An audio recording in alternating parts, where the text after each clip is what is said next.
everyone. Welcome back to Preschool Storytime. Today we're going to be talking about the letter T, and we're going to get started with our welcome song. We're just going to do one verse of Storytime is starting. Storytime is starting, clap your hands. Storytime is starting, clap your hands. Storytime's begun. I hope that you have fun. Storytime is starting, clap your hands. We're going to get started with our first book. This is If I Had a Tail, because tail starts with the letter T. And this is a book by Karen Clemens Warwick. And as I read this, I'd like you guys to guess what animal it is that we're talking about. If I had a tail. If I had a tail like a log afloat, a gray-green tail to help me swim, I would snap my tail like a cracking whip. I'd be an... What kind of animal is that? Alligator. If I had a tail like a snuggly slipper, a beautiful, bushy, black and white tail, then I could scare a grizzly bear. I'd be a... Do you know what kind of animal that is? Skunk. If I had a tail like a day-old pancake, a brown, scaly tail shaped like my bill, then I could duck down under the water. I'd be a platypus. If I had a tail like a green speckled whip, so brittle it breaks when grabbed by a hawk, then I'd scurry away to grow a new tail. I'd be a lizard. If I had a tail that gripped like a hand, then I could go down a tree, nose first, or take a rest with my head hanging low. I'd be an opossum. If I had a tail like a colorful fan with plumes that unfold to glitter and shimmer, sprinkled with eyes watching you and watching me, I'd be a... Do you recognize this feather? What kind of bird is that? Peacock. If I had a tail tough as armor, a wraparound tail with bumpy, sharp spines, then I'd tie up to coral as dinner drifts by. I'd be a... Coral is in the ocean. Can you guess what type of animal that might be? That's a tail. Seahorse. Now you take a turn and imagine a tail. Just begin with these words. If I had a tail, maybe you might have a tail that wags when you're happy, like a dog, or you might have a tail that rattles if you're a rattlesnake. All right. We're going to do a little rhyme about a turtle, because turtle is an animal that starts with what letter? That's right, it starts with T. All right, we're going to do turtle. I had a little turtle. His name was Tiny Tim. I put him in the bathtub to see if he could swim. He drank up all the water, and he ate up all the soap. And now he's sick in bed with a bubble in his throat. Bubble, bubble, bubble, bubble, bubble, bubble, bubble, bubble, bubble, bubble, bubble, bubble, pop. That was kind of fun, huh? You guys want to try that one more time with me? Let's see if we can do it. I had a little turtle. His name was Tiny Tim. I put him in the bathtub to see if he could swim. He drank up all the water and he ate up all the soap. And now he's sick in bed with a bubble in his throat. Bubble, bubble, bubble, bubble, bubble, bubble, bubble, bubble, bubble, bubble, bubble, bubble, pop! All right, I have one more book for you guys today. This is Alan's Big Scary Teeth, because teeth starts with the letter T. Alan's Big Scary Teeth by Jarvis.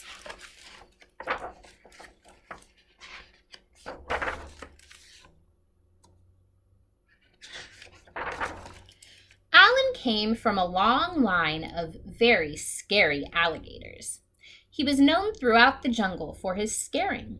It was what he did best. Alan would start each day polishing his scales, sharpening his nails, and brushing each of his big, scary teeth for at least 10 minutes at a time. And after practicing his frightening faces in the mirror, he'd sneak into the jungle for his morning round of scaring. Alan went snap, snap, and grr, grr. He said things like, "I'm big scary Alan, fear my razor-sharp teeth." He made the frogs leap off their lily pads, the monkeys tumble from the trees, and the parrots screech in terrible terror. Snap, snap, grr, eek, arg, squawk. Wahahaha, I love being scary, said Alan. After a long day of scaring the jungle animals, Alan would head back home to the swamp, relax, finish the crossword in the Jungle Times, and take out his false teeth. Nobody knew about Alan's false teeth. Good night, teeth. Dweems, my scary snappers, Alan would say as he put them away carefully in his super secret hiding place. One morning, Barry the Beaver was up early collecting wood and came across a dozing Alan. Terrified that Alan might wake up and gobble him whole, he quickly dived behind a bush. Phew, that was close, thought Barry, just as a set of false teeth fell out of a bush with a very familiar snap, snap. When Alan awoke, his teeth were gone. My teeth! My teeth! Where are my teeth? What could he do? Maybe no one would notice? Could he still be scary without them? He decided to head into the jungle as usual. He made the frogs leap off their lily pads, the monkeys tumble from the trees, and the parrots screech with laughter. Alan just wasn't very scary without his teeth. Snap! Snap! Grrr! Ha ha ha ha ha! Alan slunk back to the swamp. He had never been more embarrassed. He came from a long line of very scary alligators. Scaring was all he had ever known. What would Alan do now? Poor Alan began to cry, just a bit at first. But then the tears kept coming. He howled and yowled more than all the jungle babies put together, and he could not stop crying until the next morning, when all the animals turned up at Alan's swamp with his big, scary teeth. "We'll give you back your teeth," said Frog. Really?" said Alan. "On one condition," said Parrot. "You have to stop scaring us." "But what will I do? I don't know how to do anything else." "We have an idea," said Frog. And so every day, after polishing his scales, sharpening his nails, and brushing his big, scary teeth, Alan headed into the jungle and became Alan the gardener, Alan the hairdresser, and Alan the dentist. But every night, he became Alan the big, scary storyteller, thrilling the jungle animals with his terrifying tales. "Bwahahaha! I love being scary," said Alan. And sometimes he even let Barry borrow his teeth. Grrr! Those teeth look kind of funny on any other animal, don't they? All right. I've got one more finger rhyme for you guys, and for this one I need you to help me count. Can you do that? We're going to count the cars on a train, so we're going to use our fingers to do that. You ready? Clickety-clack, clickety-clack. Here comes the train on the railroad track. Clickety-clun, clickety-clun. Here comes engine number 1. Clickety-clue, here comes colt car number 2.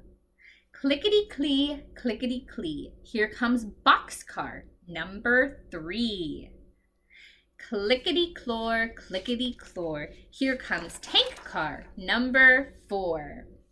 Clickety-clive, here comes coach car number 5. Clickety-clicks, here comes the caboose, and that makes 6. Clickety-clack, here comes the train on the railroad track. Choo-choo!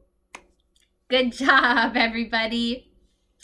Now, if you have a lot of fun with that or you didn't quite get the hang of it, you can always rewind this video and do that again.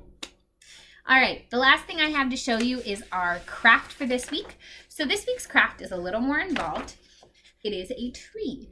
What you're going to get in your packet is this blue background, a brown tee. You can kind of see the brown under there. And then you're just going to get some paper in browns and different colors of greens. What I need you to do to make it look like a tree is you're going to rip the brown into strips, and you're going to rip the green into little like squares or just small leaf-like pieces. And then you're going to glue all of them down to the tree to make it look like a tree. So your horizontal part of your T is going to be green, and your vertical part of your tree is going to be brown. And I really want the kids themselves to do the tearing. That is really important because it helps work those same muscles that they use for writing and drawing. Adults can obviously help with the gluing, but the tearing is best to let the kiddos do. So that's why I left the pieces whole instead of giving you torn pieces. All right, are you guys ready for our goodbye song? Let's see if you can see me. This is sitting on the floor today, so it's a little bit of a different angle than usual. All right, let's see. Can you see me? There we go. You guys ready? Tickle the clouds, tickle your toes, turn around and tickle your nose. Reach down low, reach up high. Story time's over, so wave goodbye. Can you do it faster than me? Let's see. Tickle the clouds, tickle your toes, turn around and tickle your nose. Reach down low, reach up high. Story time's over, so wave goodbye. I hope you guys have an awesome week. Don't forget to pick up your packets. Those are available through the end of today. And I will see you guys back here next week to talk all about the letter U.